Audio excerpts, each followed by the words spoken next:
Hello everyone, I am Tushara T S from first sem EC studying in Govt SKSJTI, Bangalore. Today I am here to tell you role of Constituent Assembly in making India's constitution. First of all, we know that India is a diverse country. We follow many religion, culture, tradition, etc. Even though we have many such varieties, but we are one. We also follow some set of rules and regulations every day, and that is known as constitution. This constitution was framed by a Constituent Assembly. First of all, what do you mean by constitution? The constitution is a written document that creates a government and describes how that government is to work and run. It lists the power that government has and also its responsibilities. Our constitution was not framed by a single person, but by a group of 300 people who became members of Constituent Assembly in 1946 and who met periodically for the next 3 years to write India's constitution. This is how Constituent Assembly looked like.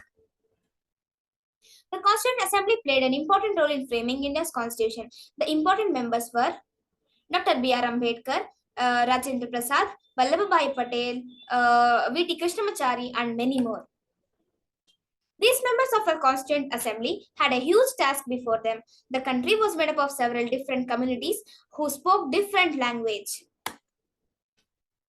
Also, when the constitution was being written, India was going through a considerable turmoil. The partition of the country into India and Pakistan was imminent. Some of the princely states remained undecided about their futures, and also socio-economic condition of the vast mass of people appeared dismal.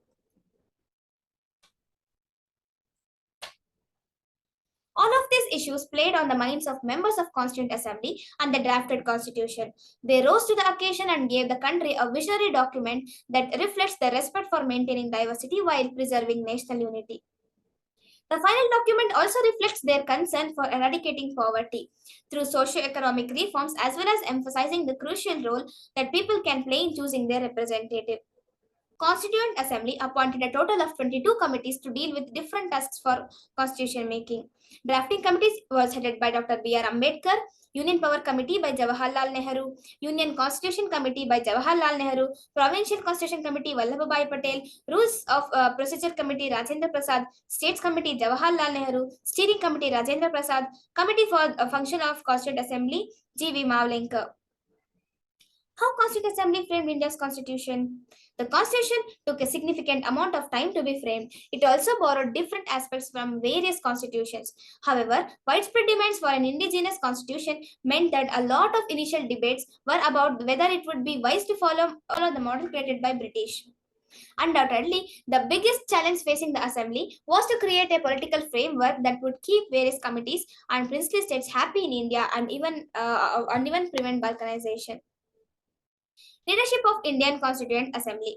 Temporary chairman was Sachidananda Sinha, president was Rajendra Prasad, vice president was H.C. Mukherjee and V.T. Krishnamachari, chairman of drafting committee was Dr. B.R. Ambedkar, constitutional advisor was B.N. Rao.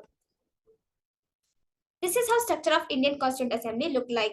Framing constitution was not at all an easy task. Constituent Assembly wisely framed constitution that could be followed at present and also even in future. If there was no constitution, we would have not led a happy life as we are leading now. Thank you.